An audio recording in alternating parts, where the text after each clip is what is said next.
Bapak Ibu jamaah maghrib yang semoga dirahmati, dimuliakan oleh Allah Subhanahu wa taala. Alhamdulillah, malam ini kembali kita dihadirkan, dipertemukan oleh Allah Subhanahu wa taala dalam majelis yang semoga dimuliakan ini untuk melanjutkan kembali kajian kita, kajian tafsir ayat Al-Qur'an. Salawat dan salam semoga senantiasa pula tercurah kepada kekasih kita Rasulullah Muhammad sallallahu alaihi wasallam, begitu pula kepada keluarga beliau, para sahabat dan juga pengikutnya yang senantiasa istiqamah menghidupkan sunnah Nabi sallallahu alaihi wasallam. Jamaah yang dirahmati, dimuliakan oleh Allah SWT, masih di surah yang ke-21, yaitu surah Al-Anbiya. Terakhir kita telah membaca sampai pada ayat yang ke-93. Untuk melihat munasabah kaitan antara ayat per ayat, saya ulangi membacakan dua ayat terakhir, ayat 92 dan 93.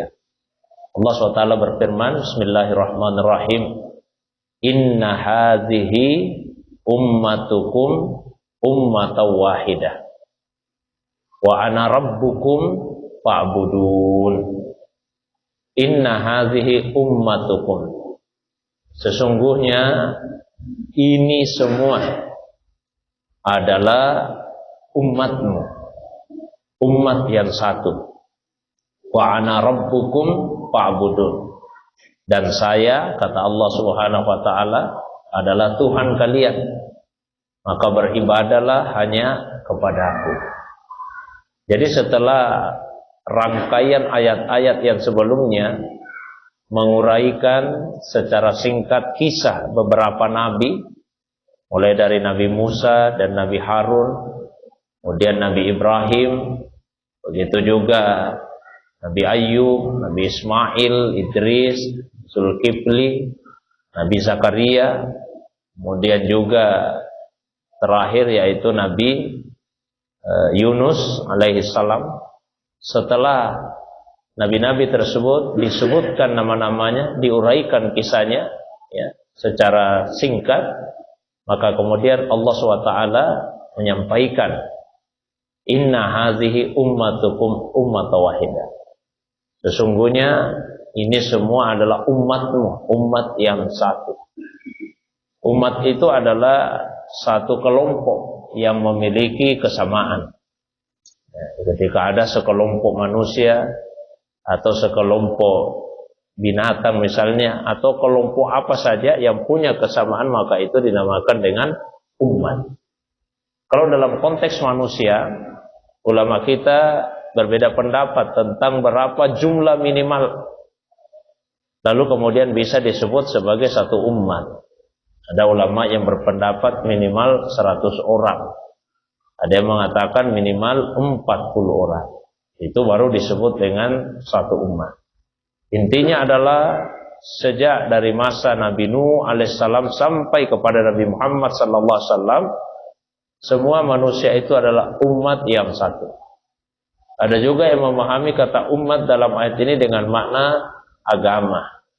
Sesungguhnya agama yang dibawa oleh semua rasul itu adalah agama yang satu. Dari segi akidahnya, yaitu mengajarkan tentang tauhid, keesaan Allah SWT.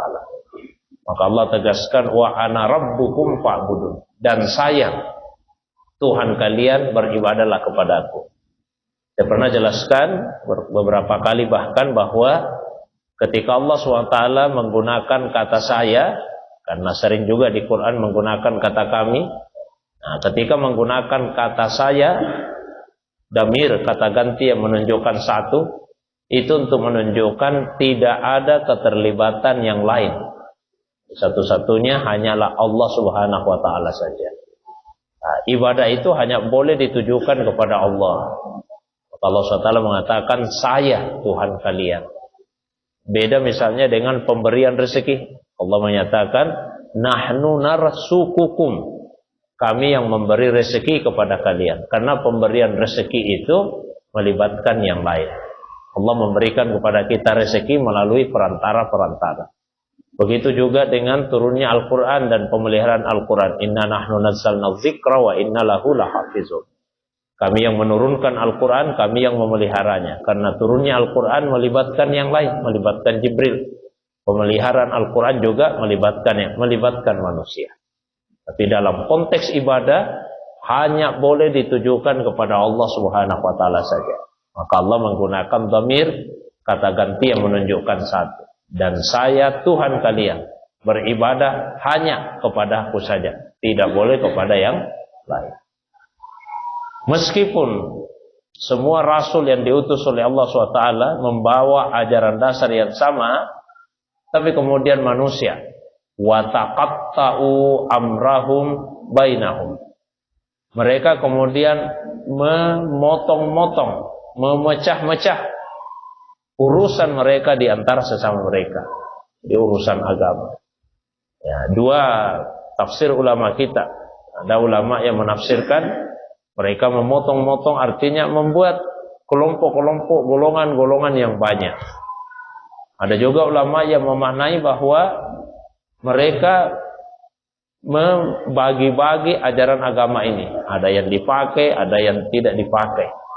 Ya, ada yang digunakan, ada yang tidak digunakan. Bagian dari ajaran agama.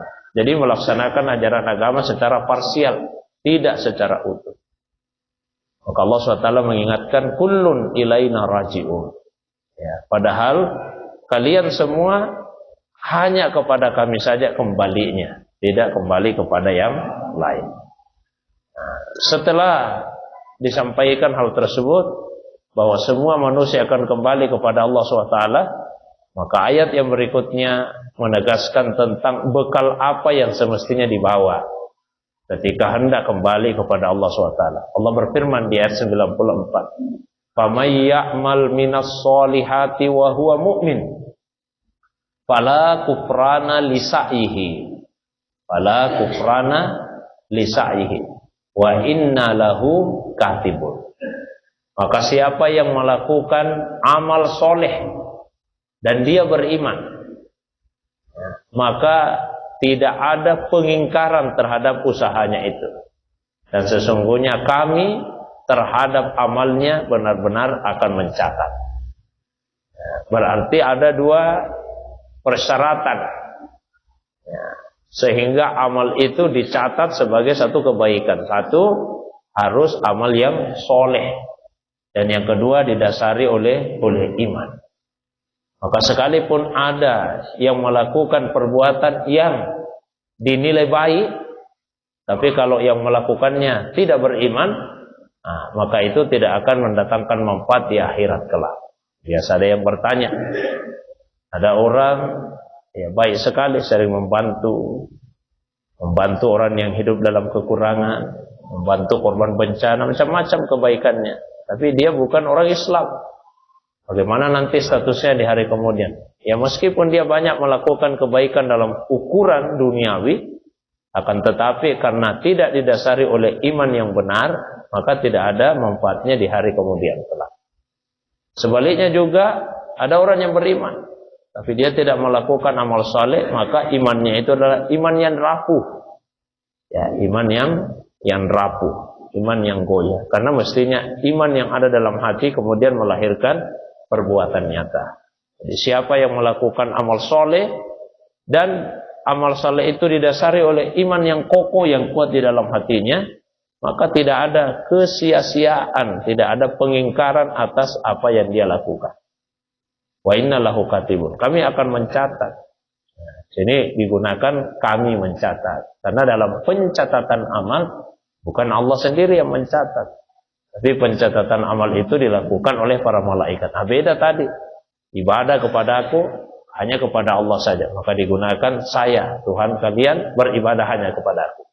Tapi ketika pencatatan amal, Allah tidak mengatakan saya mencatat. Jadi katakan apa? Kami mencatat.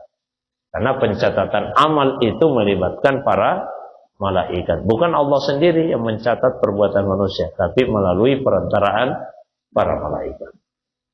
Wa haramun ala qaryatin ahlaknaha annahum la yarji'un. Haram. Haram artinya tidak mungkin. Tidak mungkin bagi satu negeri.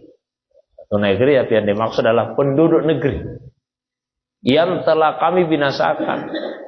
Tidak mungkin mereka tidak akan kembali kepada kami. Maksudnya apa ya? Pasti penduduk negeri yang dibinasakan itu akan kembali kepada Allah Subhanahu wa ta'ala.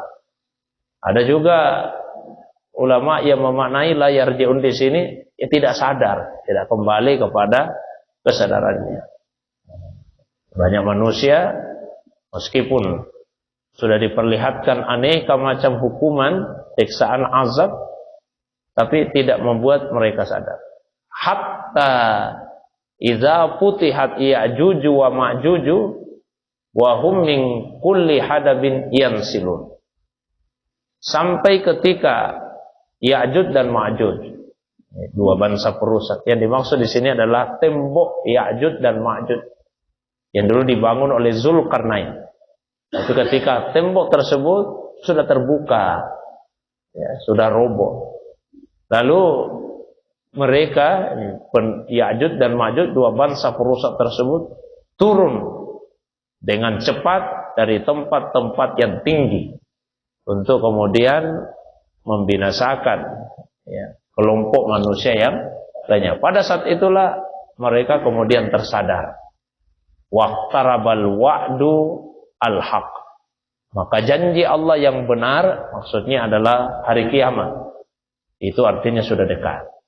Karena kedatangan Ya'juj dan Ma'juj termasuk diantara tanda-tanda dekatnya kiamat. Bahkan itu termasuk tanda-tanda besar. Saya juga pernah sampaikan tanda-tanda kiamat itu terbagi menjadi 3. Ada ulama yang hanya membagi 2 saja. Tanda kecil, tanda besar. Ada ulama yang membagi 3. Kalau yang membagi 3 mengatakan tanda kecil, tanda sedang, dan tanda besar. Kalau tanda kecil yaitu sudah terjadi sekali saja terjadinya, tidak mungkin terulang. Hanya 1 kali saja terjadinya. Misalnya Nabi SAW bersabda, "Bu'istu ana wassa'a kahataini." Jarak antara diutusnya saya sebagai nabi dengan kiamat itu hanya seperti 2 jemari ini. Maksudnya jemari, telunjuk, dan jari tengah. Jadi jarak antara kiamat dengan diutusnya Nabi hanya seperti 2 jemari. Kata para ulama, jari telunjuk itu perumpamaan umur dunia. Dari pertama dicipta sampai diutusnya Rasulullah SAW. Ini umur dunia. Sementara jari tengah itu adalah perumpamaan umur dunia. Dari dicipta sampai dengan terjadinya kiamat. Maka selisihnya adalah umur dunia. Dari setelah diutusnya Nabi sampai dengan kiamat. Tersisa sedikit umur dunia. Ini tanda kecil. Karena tidak mungkin Nabi diutus lagi. 1 kali saja diutusnya.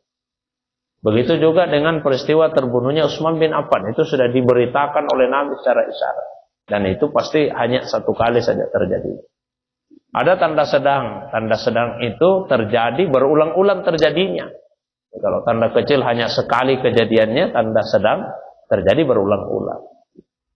Misalnya kata Nabi, kiamat tidak akan terjadi sampai orang-orang Islam berlomba-lomba, bermegah-megahan dalam bangunan masjidnya. Kalau masjid sudah mulai diperbesar, dipercantik, diperindah, tapi tidak sebanding dengan orang yang salat di dalam masjid tersebut, itu artinya kiamat sudah dekat.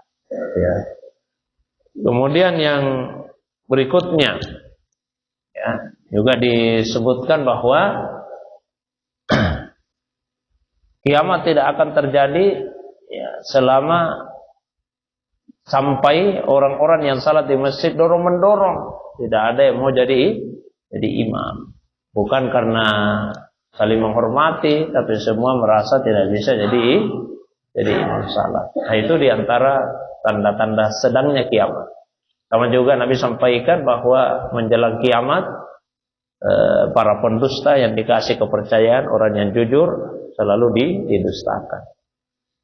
yang akan tampil berbicara di hadapan orang banyak, para ruwaibidah, orang-orang yang bodoh.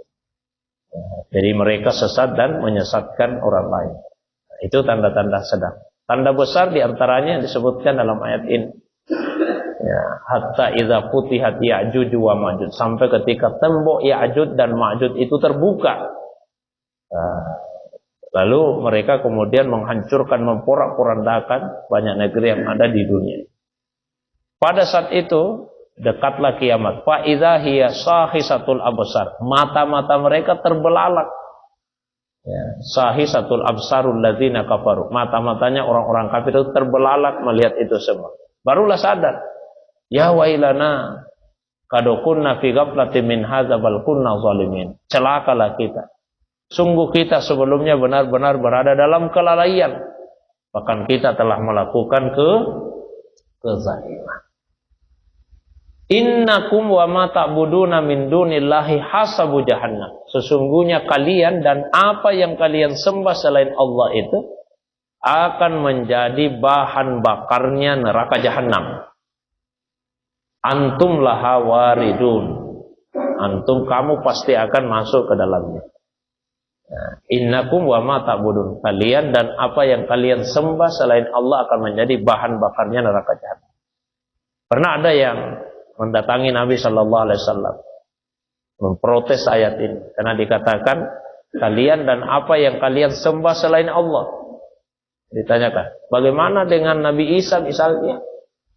Dan Nabi Isa juga disembah. Apakah dia juga akan masuk ke dalam neraka jahanam? Bagaimana dengan malaikat? Ada juga yang menyembah malaikat. Apakah juga akan masuk ke dalam neraka jahanam? Atau orang-orang soleh yang dijadikan sebagai sembahan? Apakah mereka juga akan masuk ke dalam neraka jahanam? Sementara ini mengatakan, innakum wa ma ta'buduna min dunillah. Kalian dan apapun yang disembah kecuali Allah akan menjadi hasabu jahannam, bahan bakarnya neraka jahanam. Maka Nabi menjawab bahwa yang dimaksud di dalam ayat ini adalah sesungguhnya kalian yang menyembah dan apapun yang disembah dan dia merestui dijadikan sebagai sembahan. Dia ridha dirinya dijadikan sebagai sembahan. Nah, itulah yang akan menjadi bahan bakarnya neraka jahanam. Jadi kalau misalnya ada makhluk yang menjadikan dirinya sebagai sembahan, dia ridha, dia restui, itu yang dimaksud di ayat ini. Sementara Nabi Isa tidak pernah mengajarkan untuk disembah dan tidak ridha untuk dijadikan sebagai sembahan.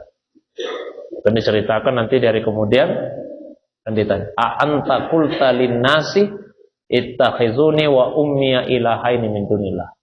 Benarkah wahai Isa, kamu sudah mengatakan kepada kaummu, jadikan aku dan ibuku sebagai dua sembahan selain Allah. Jadikan aku dan ibuku sebagai sembahan selain Allah. Maka apa jawaban Nabi Isa alaihissalam? Subhanaka ma yakunu li an aqula ma laysa li bihaq. Maha suci Engkau ya Allah. Tidak mungkin saya akan menyampaikan apa yang bukan hak saya. Tidak mungkin saya menyampaikan pada umatku jadikan saya sebagai sembahan. Berarti beliau tidak ridha, tidak merestui. Maka tidak masuk dalam cakupan ayat ini. Ya, yang dimaksud di dalam ayat ini adalah siapa yang disembah dan dia ridha dijadikan sebagai sembahan selain Allah SWT, kelak akan masuk ke dalam neraka jahanam dan menjadi bahan bakarnya. Laukana haula'i aliha ma waraduha. Maka seandainya yang disembah selain Allah itu benar-benar Tuhan, kan tidak mungkin masuk neraka. Mereka masuk neraka itu artinya mereka bukan Tuhan yang benar. Wa kullum fiha khalidun. Mereka akan kekal di dalam neraka tersebut.